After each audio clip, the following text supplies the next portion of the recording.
이 시간 하나님의 말씀을 받겠습니다. 이 복된 시간에 우리에게 주신 하나님의 말씀은 신약성경 마태복음 12장 1절에서 8절까지의 말씀입니다. 마태복음 12장 1절에서 8절까지의 말씀, 은혜의 율법이라는 제목으로 하나님의 말씀을 받겠습니다. 마태복음 12장 1절에서 8절까지의 말씀을 한 절씩 교독하시겠습니다. 그때 예수께서 안식일에 밀밭 사이로 가실새 제자들이 시장하여 이삭을 잘라 먹으니 바리새인들이 보고 예수께 말하되 보시오, 당신의 제자들이 안식일에 하지 못할 일을 하나이다. 예수께서 이르시되 다윗이 자기와 그 함께한 자들이 시장할 때에 한 일을 읽지 못하였느냐?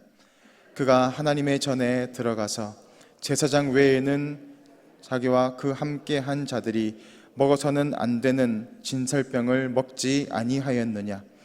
또 안식일에 제사장들이 성전 안에서 안식을 범하여도 죄가 없음을 너희가 율법에서 읽지 못하였느냐?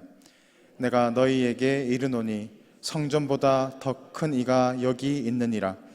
나는 자비를 원하고 제사를 원하지 아니하노라 하신 뜻을 너희가 알았더라면 무죄한 자를 정죄하지 아니하였으리라. 인자는 안식일의 주인이니라 하시니라. 아멘. 오늘 말씀은 그때에 예수께서 안식일에 밀밭 사이로 가실새라는 구절로 시작하고 있습니다. 예수님께서 안식일에 밀밭 사이로 가셨다라고 하고 있는 것은 지금 앞으로 있을 제자들이 이삭을 잘라 먹은 사건과 연관되어서 바라보게 합니다. 바로 바리새인들의 시선을 바라보게 하는 것입니다. 예수님은 안식일에 제자들과 함께 복음을 전하기 위해서 이 마을 저 마을 다니셨습니다. 그리고 오늘 이 안식일에 또 역시 복음을 통해서 죽은 영혼을 살리기 위해서 복음을 전파하러 지금 움직이고 계십니다. 바리새인들의 눈에 볼 때는 지금 안식일에는 여행이 철저하게 금지되어 있습니다. 예수님은 복음을 전하시기 위해서 지금 이 마을 저 마을로 다니고 있습니다. 율법에서는 특별한 일이 아니면 움직이면 안 되지만 특별한 일이 있을 때는 약 1.8km 정도의 거리만 움직일 수 있게 되어 있었습니다. 그런데 예수님은 그 거리를 지금 훨씬 초월하여 지나가시고 있는 것입니다. 바리새인들이 그것을 주목하고 보고 있는 것입니다. 그것과 더불어서 제자들이 배고픔에 지쳐서 이삭을 잘라서 먹은 사건이 바리새인 눈에 포착됩니다. 바리새인은 예수님께 당신의 제자들이 왜 지금 안식일에 하지 말아야 할 일을 하고 있느냐고 따지고 있습니다. 그것은 지금 제자들뿐만이 아니라 예수님 당신도 왜 율법을 지키지 않고 있느냐라고 따지고 있는 것입니다. 율법이라는 것은 우리를 살리기 위해서 주신 것입니다. 오늘 하나님은 안식일을 통해서 하나님의 백성들이 하나님의 은혜 안에 온전히 거하고 하나님의 회복하심과 하나님의 은혜를 통해서 다시 회복되어서 살아가도록 축복하신 날이 바로 안식일입니다. 그런데 사람들은 안식일의 목적을 잃어버리고 오히려 안식일의 율법에 짐을 지우고 있습니다. 안식일은 인간을 위해서 주신 하나님의 축복의 은혜입니다. 그런데 이 바리새인들은 안식일을 위한 인간으로 이 안식일을 변질시키고 있습니다.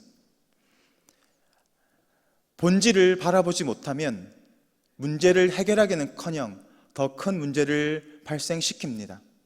만약에 다리가 골마서 썩어가고 있다면 그 살을 찢어서 치료를 해야 합니다. 고름을 짜내야 합니다. 그런데 밴드를 붙이고 다른 것에 신경을 쓰다 보면 더 큰 문제를 야기시킬 수 있습니다. 바리새인들은 하나님께서 주신 그 율법의 본질을 바라보지 못했기 때문에 오히려 더 큰 무거운 삶의 짐으로 또 자신뿐만이 아니라 다른 사람까지도 하나님의 안식을 누리지 못하게 하고 더 큰 무거운 짐 가운데 살아가도록 한 것입니다. 예수님은 바리새인을 향하여서 다윗의 사건을 이야기합니다. 다윗이 사울에게 쫓겨서 놋땅으로 피했을 때 놋땅에 있던 제사장 아히멜렉에게 가게 됩니다. 아히멜렉은 배고픔에 지쳐있는 다윗과 그를 따르는 사람들에게 제사장 외에는 먹어서는 안 되는 진설병에 있는 떡을 주었습니다. 그것은 율법을 어기는 일이었습니다. 그런데 성경 어느 구절에서도 다윗과 또 아히멜렉 제사장에 대해 비난하는 글이 없습니다. 그것은 율법을 지키는 것보다 생명을 살리는 것이 더 우선시 된다는 것을 보여주고 있는 것입니다. 율법이 존재하는 목적이 무엇입니까? 율법을 왜 주셨습니까? 우리를 억압하기 위해서 주신 것이 아니라 우리를 살리기 위해서 주신 것입니다. 지뢰밭이 있습니다. 나는 앞으로 나아가야 하는데 지뢰밭에 가지 못하도록 하기 위해서 출입금지, 접근금지라는 편말이 있습니다. 그것은 우리의 행동을 제한합니다. 그렇지만 그 제한하는 목적이 무엇입니까? 우리를 살리기 위한 것입니다. 나아가면 죽습니다. 여기를 지나가면 지뢰밭에 당신이 크게 다치게 될 것입니다. 그래서 금지하는 것입니다. 율법의 목적은 바로 우리를 살리는 것입니다. 다윗의 사건을 통해서 예수님은 그것을 말씀하시고 있는 것입니다. 율법을 통해서 우리의 모습을 바라보라는 것입니다. 율법은 우리의 거울이 됩니다. 그래서 율법을 통해서 우리의 죄악을 돌아보게 되는 것입니다. 율법의 눈으로 상대방을 바라보는 것은 율법의 목적에 맞지 않습니다. 율법의 목적은 우리와 우리의 한계와 연약함을 깨닫게 합니다. 하나님께 겸손히 엎드리게 하는 것입니다. 우리의 소망 없음을 바라보며 오늘도 그 율법을 지키지 못하는 우리의 연약함을 바라보며 하나님 앞에 겸손하게 무릎 꿇게 하는 것, 그것이 바로 율법의 목적입니다. 그렇다면 결국 율법이라는 것은 우리를 살리기 위해서 존재하는 것이라는 것입니다. 그러므로 율법을 다른 사람에게 비추어 보는 것은 율법의 목적이 아닙니다. 율법으로 다른 사람을 바라보는 것은 상대방도 죽일 뿐만이 아니라 나도 죽게 됩니다. 율법을 통해서 나의 죄악을 깨닫고 나의 연약함을 깨닫게 하는 것이 율법의 목적일진데, 율법으로 상대방을 판단하고 정죄한다는 것은 나도 죽고 상대방도 죽는 것입니다. 하나님의 말씀을 받을 때도 마찬가지입니다. 이 말씀은 우리 집사람이 들어야 되는데, 우리 남편이 들어야 되는 데가 아니라 그 말씀은 나에게 주시는 말씀으로 받아들여야 합니다. 그래야 내 눈앞에 있는, 내 속에 있는 들보를 발견할 수 있습니다.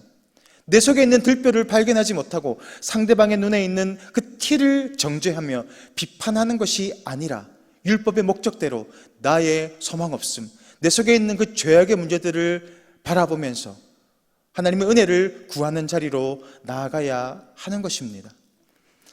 예수님은 나는 자비를 원하고 제사를 원하지 않는다라고 말씀하십니다. 자비는 용서하고 기다려주고 이해하는 것입니다. 반면에 제사는 죽이는 것입니다. 하나님이 기뻐하시는 제사는 무엇입니까? 사랑과 자비가 중심이 되어 있는 제사입니다. 바로 살리는 제사입니다. 예수님께서 자신을 희생제물로 주셨습니다. 왜냐하면 사랑으로, 하나님의 그 사랑이 그 안에 있었기 때문입니다. 예수님의 죽으심으로 우리가 살아나고 구원을 얻게 되었고 하나님의 백성이 되었습니다. 바로 살리는 제사가 있었기 때문입니다.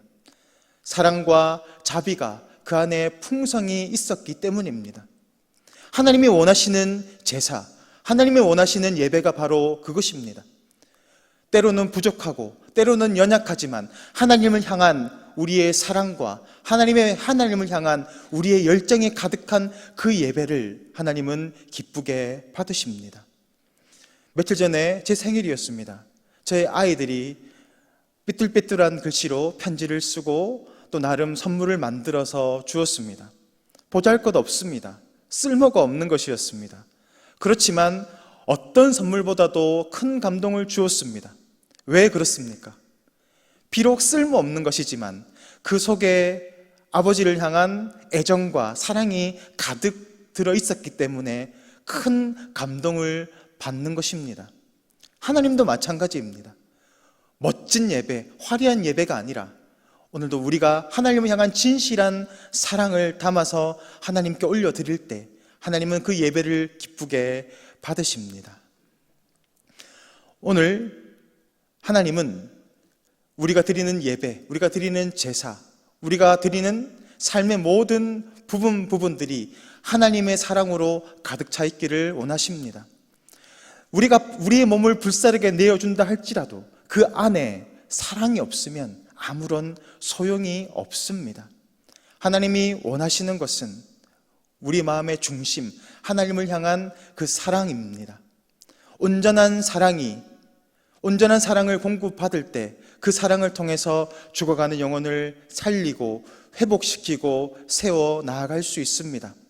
오늘도 우리가 구해야 하는 것은 우리의 연약함을 바라보고 우리는 하나님의 뜻을 지킬 수 없음을 고백하며 하나님의 은혜를 구하는 겸손한 자리로 나아가야 할 줄 믿습니다. 하나님께 주시는 그 능력을 통해서, 주님께서 부어주시는 그 은혜의 사랑을 통해서 그 사랑이 전달되어지고 그 사랑을 행하는 곳곳마다 사람들이 살아나고 회복되어지고 다시 하나님의 은혜 가운데 들어갈 수 있도록 그들을 인도하는 것, 복음의 도구로 사용되는 것이 저와 여러분이 오늘도 구해야 할 은혜인 줄 믿습니다. 오늘도 그 은혜를 구하시는 복된 성도님들 되시기를 주님의 이름으로 축복합니다. 이 시간 화면을 보시고 다 같이 기도의 제목을 읽겠습니다. 우리 가운데 하나님의 사랑이 풍성히 공급되어 영혼을 살리고 회복시키는 복음의 인생으로 살게 하소서. 내 형제의 허물을 바라보기 전에 먼저 나의 죄와 허물을 바라보는 영적 지각을 허락하소서. 이 시간 다 같이 기도하겠습니다. 사랑과 은혜가 풍성하신 하나님 아버지, 하나님의 은혜를 감사를 드립니다. 오늘도 부족한 저희들, 연약한 저희들을 바라보게 하여 주시고 겸손히 하나님의 은혜 가운데 나아갈 수 있도록 말씀 허락하여 주시니 감사를 드립니다. 오늘도 이 말씀을 우리가 믿음으로 받아서 오늘도 하나님의 기뻐하시고 온전하신 뜻이 무엇인지 잘 분별하여 하나님의 사랑을 온전히 공급받아서 그 사랑을 통해서 우리가 살아나고 우리의 가정이 살아나고 우리의 교회가 살아나고 지역사회가 살아나는 복음의 역할을 감당하는 하나님의 자녀로 살아갈 수 있도록 은혜 위에 은혜를 더하여 주옵소서. 예수 그리스도 이름으로 기도드립니다. 아멘.